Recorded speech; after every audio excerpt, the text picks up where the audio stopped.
com o fim da União Soviética, você não tem mais aquela divisão ideológica que justificaria, não sei se vocês sabem disso, mas em 62 o Fidel Castro, lá na crise dos mísseis de Cuba, estava disposto a, não, vamos acabar com a ilha, dane-se, jogar míssil. Então não tem mais essa, digamos assim, essa crença dogmática tão forte, de maneira que permite...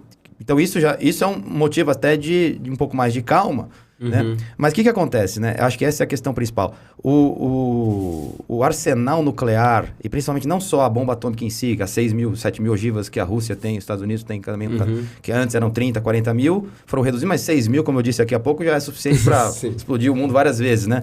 Então, essa herança, né? E não só a bomba em si, mas a capacidade de você levar a bomba até o inimigo, que são os mísseis, chamados em inglês pela sigla ICBM, né? Intercontinental Ballistic Missile, que é a capacidade de você levar a ogiva. Não adianta você ter a bomba se a sua aviação não vai ser capaz de chegar lá.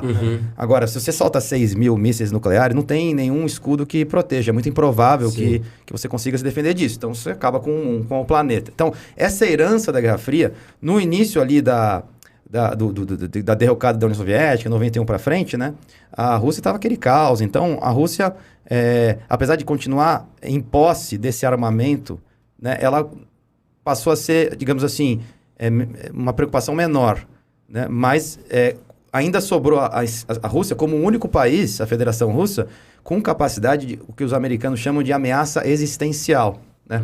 O pessoal acha que a China... Não é verdade, né? A China não tem... A China tem estimadas 300 ogivas nucleares. Possivelmente, se fossem lançadas, provavelmente, eu diria, é difícil calcular esse tipo de coisa, mas provavelmente elas seriam interceptadas. Um ou outro talvez tivesse acertado o território norte-americano, mas elas seriam provavelmente interceptadas. Você ia perguntar alguma coisa? Eu ia só perguntar uma coisa rápida. A China tem ICBM também? Ou tem. Não? Tem ICBM, baseado no... ICBM é esse míssil intercontinental balístico, que é justamente capaz de levar a sua ogiva né? Mas os Estados Unidos, acho que está sendo muito pouco explorado isso na imprensa, mas esse conflito todo ele tem que ser interpretado não como uma nova Guerra Fria, mas como uma herança da Guerra Fria. E a Rússia, que nunca teve uma economia comparável dos Estados Unidos, nem da Europa Ocidental, né? Não era nem industrializada quando teve a Revolução em 17. A Rússia, ela herdou isso. E aí, quando a Rússia começou a se restabelecer com um mínimo de dignidade, né? Depois daquela badalhorca que foi, a partir de 91... ela viu, bom, o que a gente tem? A gente tem recursos naturais, tal, mas a gente não é o país mais industrializado, mas a gente tem essa herança que é uma indústria bélica formidável, né? Na Rússia você encontra um engenheiro nuclear e aeroespacial em cada esquina, né? Desempregado, entendeu? É impressionante, eu fui lá 2 vezes, né? E aí você pode trabalhar com isso. E sabendo, aí que acho que é o ponto principal, sabendo disso, toda a estratégia do Pentágono, aqueles 350 bilhões de dólares, sei lá, ou mais, até anuais, que é o orçamento militar americano, que equivale a mais da metade do orçamento de todos os países juntos, todo aquele formidável gasto da máquina militar americana, aquilo ali, 90% daquilo é pensando na Rússia. Não é pensando no Bin Laden, que está lá, o amigo do Bin Laden, está lá na Tora Bora, lá na caverna, né? Então, guerra do terror, isso é bobagem.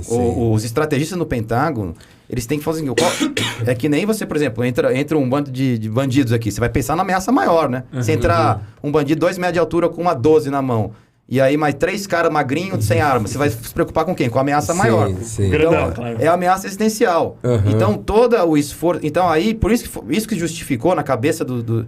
Veja, não é questão de julgar quem está certo, quem está errado, moral. Não são julgamentos morais. É a cabeça do estrategista do Pentágono. Ele fala assim, bom, essa é a nossa ameaça existencial. Como que a gente pode neutralizar? Então, o Putin alega que houve um acordo informal para que a OTAN não vai se expandir, mas o cara fala que se dane. Vamos expandir a OTAN ao máximo, se a gente conseguir criar um escudo, melhor ainda, se a gente conseguir interceptar a maioria dessas 6 mil ogivas. E o objetivo é esse é o pano de fundo.